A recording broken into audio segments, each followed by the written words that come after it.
Hi guys, welcome back to Jex TV version 2.0. For today's vlog, I'm going to make a pork machado. I'll show you the simple way how to do it. Just sit back, relax, and finish this video until the end so you know how to do it.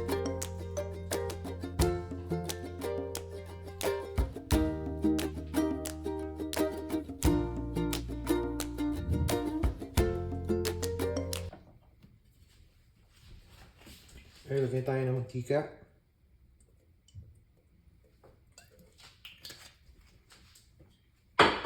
Yan yung mga baboy natin. Isi-sear muna natin sila.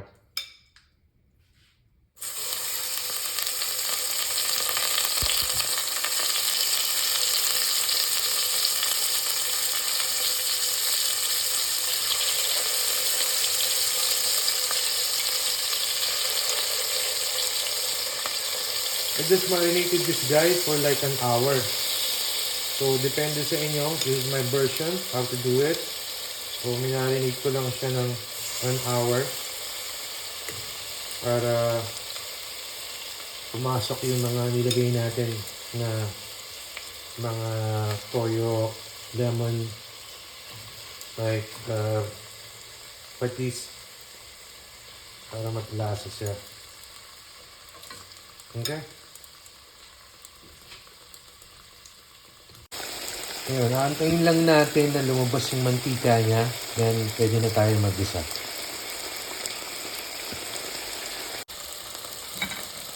So yun, nakikita na natin nagiging okay na. Kasi minarinate ko ito ng for an hour. So, pag okay, medyo okay na to. Pero hanguin na natin. Then, mag-susutay na tayo. Ayun, lumabas na yung mantika ng baboy natin. So, pwede na tayo mag-isa. Then, you have to put, same thing, always.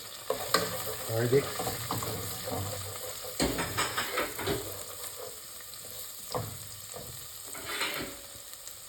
Onion.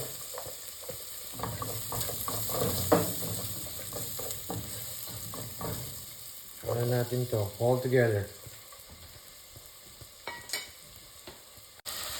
Aantayin lang natin maluto yung kamatis para maging okay siya. Nag-okay na yung garlic, onion, and tomato natin. Pwede na natin itong isama.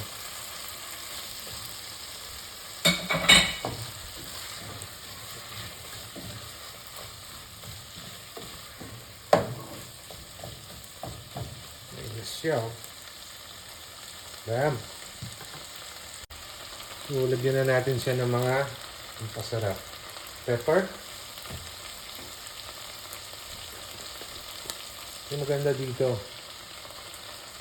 garlic salt. Meron na siyang kasi ng garlic. Pero konti lang din guys. Lagyan natin ng konting nor. Tapos siyempre, patis.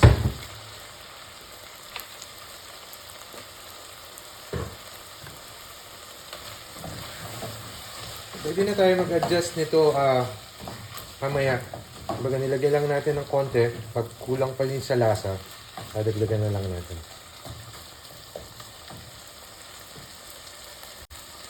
Tapos sama na rin natin yung pinag-marinate natin.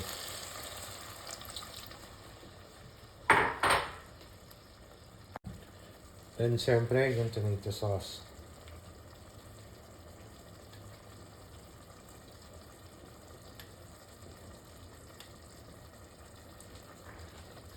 Kasi naglagay na tayo guys ng kamatis. So konti lang yung nilagay kong tomato sauce. Kasi baka masyado na siyang kumasin. Pero tingnan natin pag kumulo na siya. Ito optional lang to kasi ako gusto ko yung tamis, alat, saka yung ano niya mag-combine siya. So lalagyan na natin siya ng asukal.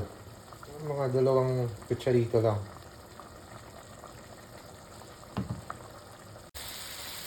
Ito guys, pinafry ko talaga. Parati pag nagluluto ako ng ganito, pinafry ko yung potato. Antayin lang natin siguro, antayin lang natin yung mga potato natin na maluto talaga siya. Tapos ilalagay na natin sabay-sabay. Mag-aantay na lang tayo. Konti na lang guys. Patapos na to. So ito na, tingnan natin. Yan oh, lalapot-lapot na oh. Okay. Ilang tayo ng konti na lang. Siyempre, piprito din natin tong carrots. Konting-konti na lang. Pagka-fry na itong carrots natin, okay na. Hulog natin. And pakuluan lang natin siguro ng between 3 to 5 minutes. Tapos pwede natin tikman. Siyempre, pa-fry na rin natin yung bell pepper.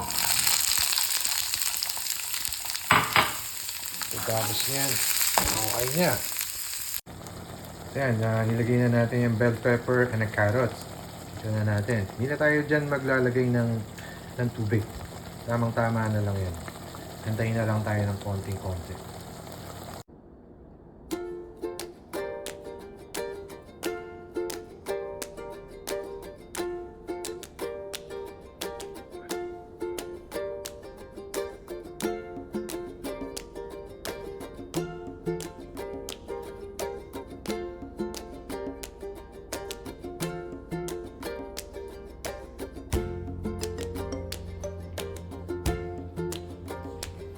Siyempre, tapos na tayo. Tikman na natin to kung ano ba lasa. Kailangan natin ng kanin dyan. Kailangan tagatakin natin eh. Ito muna. Nakita natin yung pagkaluto natin ng pork mechado. Baga talagang lumabas yung mantika niya. Tapos, tamang-tama. There you go.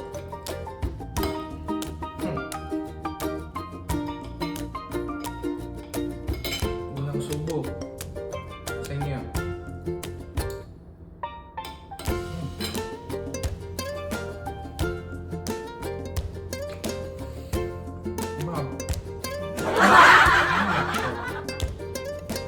Guys, why don't you just try it to cook this one? Simple one, really. Ano lang natin, follow nyo lang instructions dito sa video to. And kung nagustuhan nyo itong video to, don't forget to subscribe, dislike, and hitting mo na rin yung bell para updated ka sa mga susunod kong vlog. So okay to. Okay itong ano natin. Lalo na ngayon, magpapasko, diba? Maraming nagluluto. Bagay, typical Filipino food naman itong ginagawa natin. So, alam na ng mga pinipili. So, yun lang. Hindi tayo magdasal. Magpasalamat sa kanya. Dahil kung di sa kanya, wala tayo dito. So, till next time.